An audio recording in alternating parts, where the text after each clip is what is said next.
os mecanismos de humilhação do homem. A primeira coisa que se pode ver na natureza criada por Deus é que ele colocou os seres humanos num planeta gravitacional, isto é, num planeta que tem gravidade, e onde as coisas são chamadas para o centro. A gravidade é uma força que atrai para o centro. E o centro Deus colocou abaixo de nós. O centro está lá nas profundezas da Terra. Então, num planeta que tem gravidade, tudo aquilo que está em cima, a tendência é cair. Tudo, a tendência é cair. Então, se Deus colocou as coisas com a tendência de cair, isso é um mecanismo de humilhação do ser humano. Por quê? Porque não só ele pode cair, sofrer quedas, e ir ao chão, portanto, aí há uma humilhação. Geralmente as pessoas até riem quando vê alguém caindo, né? Mas o mais direto para isso é que tudo aquilo que está sendo carregado pelas mãos dele, ou que está em cima das mesas, ou dos birôs, tudo aquilo, enfim, que cai, ele é obrigado a se rebaixar ou se abaixar para pegar. Porque imagina se nós estivéssemos vivendo num local sem gravidade, como no espaço sideral, por exemplo. Que a gente, às vezes, quando vê os filmes de astronautas, vê aí que as coisas não caem, né? Ele está aqui costurando uma tesoura, aí deixa a tesoura no ar e vai costurando, pega a linha e a coisa, vai costurando, e a tesoura está no ar, ele pega a tesoura e corta, né? Porque lá não caem as coisas. Então, um mundo sem gravidade seria um mundo que não humilharia ninguém, né? Já que o cara está em pé e todas as coisas estão ali ao lado dele, nada cai, ele também não precisa cair para pegar nada, não precisa se rebaixar, ok? Então, o mecanismo da gravidade é um mecanismo cuja intenção é rebaixar o homem, ou seja, humilhar o homem. Esse é o primeiro mecanismo. O segundo mecanismo é um mecanismo terrível. Por quê? Porque cada ser humano adquire um cheiro horrível, com apenas 24 horas da sua morte. Ou seja, todos nós somos obrigados, por esse mecanismo de Deus, a se lembrar o quanto nosso corpo é imundo. Ou seja, como é que você se exalta se você sabe que você, ao morrer, terá uma caatinga, terá um cheiro tal que ninguém vai suportar ficar perto de você? Ora, isso é uma humilhação, não é? Uma humilhação terrível. Porque um ser realmente maravilhoso, divino, seria aquele que teria bom cheiro, tanto antes, como durante, como após a morte. Então, seria uma coisa extraordinária. Dizem, né? Aí eu nunca fui confirmar isso, mas dizem que muitos santos que morreram, e cujo corpo até ficou incorruptível, dizem que alguns desses corpos de santos exalam perfumes, né? Dizem alguns aí, né? De qualquer forma, mesmo que haja exceções nessa regra, a regra dada à humanidade é esta, que você é tão podre que no dia que morrer, ninguém suporta mais ficar perto de você. Isso, né? Mesmo que você tenha sido uma pessoa muito cheirosa, que cuidava muito bem do corpo, que tomava muito banho, você sabe que no dia que você morrer, ninguém suporta ficar perto de você.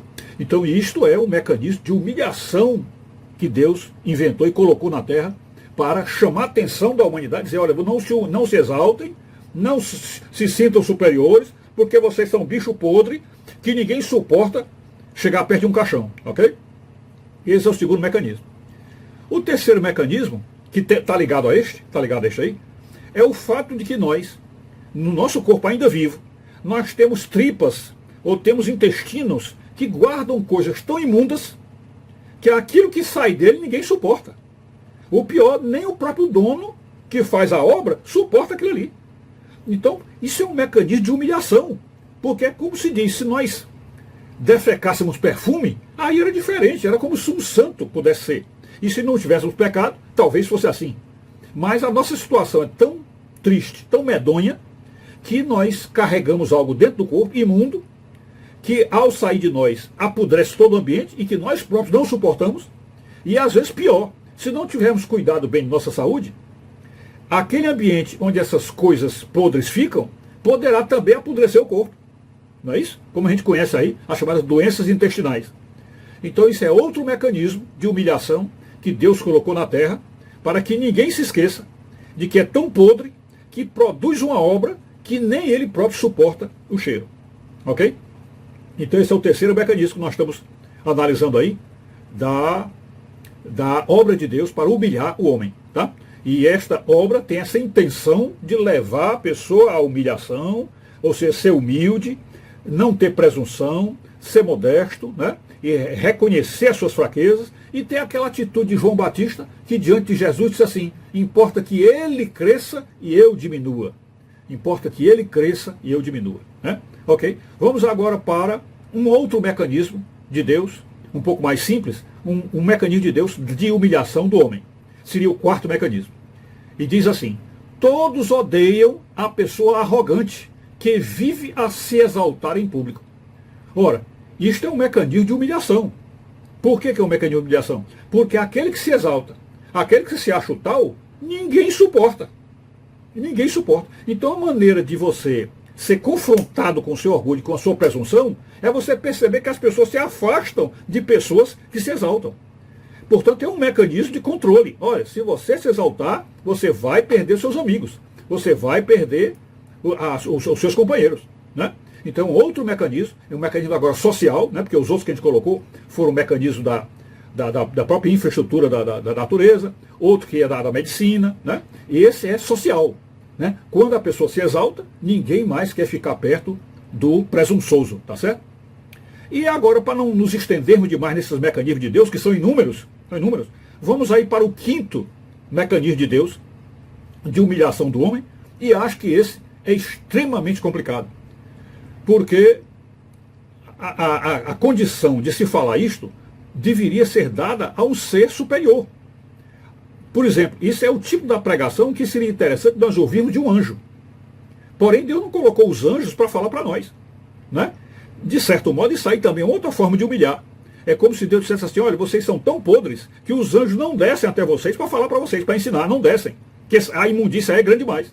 Tá certo? Mas este assunto eu quero passar de qualquer forma, porque completa o estudo, complementa o que eu estou dizendo aqui, para vocês entenderem como Deus realmente se interessa na humilhação do ser humano. Porque com a humilhação é que a pessoa se torna humilde, e dessa humildade é que você consegue ver a verdade. Tá certo? Então, o quinto mecanismo seria este. A atividade sexual do homem comporta uma humilhação terrível. A saber, qual é a humilhação terrível que comporta na vida sexual masculina? Qual é? Principal do homem, né? Creio que tem um mecanismo desse da mulher também. Creio que tem. Mas no homem é muito mais claro, muito mais evidente. É o fato de que, a uma certa altura, como se Deus tivesse deixado já o mecanismo engatilhado, já pronto, com data prevista. Ou seja, já havia um calendário previsto para que a atividade sexual masculina se encerrasse. Então imagina o tamanho da humilhação quando chega naquele momento em que o mecanismo de ereção masculina, o mecanismo da função sexual, ele se encerra e o homem, embora tenha o desejo, tenha a vontade de ter relações sexuais, ele não consegue mais ter relação sexual porque não há mais potência sexual. Imagine o tamanho desta humilhação. Não é isso? E é uma humilhação de tal ordem que a maioria dos homens que sofrem esse tipo de coisa deixa isso em segredo. Deixa isso em segredo. Porque é uma coisa horrível. É terrível. Quando as pessoas sabem disso. E é ruim também para quem vive. Ou seja, é uma humilhação do indivíduo para o indivíduo. E se os outros souberem, fica pior ainda a humilhação. Então, Deus programou, dentro do mecanismo do organismo humano, ele programou a função sexual com uma data específica para expirar o prazo, para chegar no limite do prazo, e aí a partir daquele limite, ele não funciona mais. Aí você encontra no mundo o que tem ocorrido demais hoje, que é pessoas de uma certa idade, dizem que até os jovens fazem, mas pessoas de uma certa idade passam a tomar mecanismos, pílulas e outras invenções da medicina para tentar recuperar aquilo que eles perderam. Só que como se trata de um castigo, né, um castigo é uma determinação de Deus, a maioria dos mecanismos, dos recursos que são usados para trazer de volta a potência sexual, provocam efeitos colaterais terríveis. E existem casos aí de homens até que perderam a vida por isso. Porque há um aceleramento exagerado do coração, há um bloqueio de veias, há um perigo de um derrame cerebral, enfim. É como se fosse o homem tentando afrontar a ordem de Deus, porque existe uma ordem já pré-determinada, desde a hora que ele nasceu. Então o homem quer afrontar isso, aí vem o efeito colateral, e o sujeito pode se arrebentar. Ou seja, pode perder a vida por causa de um desejo que não está sendo satisfeito por uma falha própria do sistema. Ok? Então isso é algo que é preciso que seja dito, mas ninguém diz. Isso evidentemente é uma coisa que não ocorre, que eu tenha visto, que eu tenha sabido de alguém, de qualquer dado, qualquer vídeo, qualquer comentário ou documentário que fale sobre isso. Geralmente, quando se fala sobre este assunto, fala-se apenas de uma disfunção erétil normal que todo homem tem. Mas o que é certo, pela lógica da Escritura Sagrada e pela lógica da teologia, é de que a função sexual que Deus colocou no homem, que é para a procriação da espécie, a partir de um certo momento, o ideal seria que ele não procriasse mais.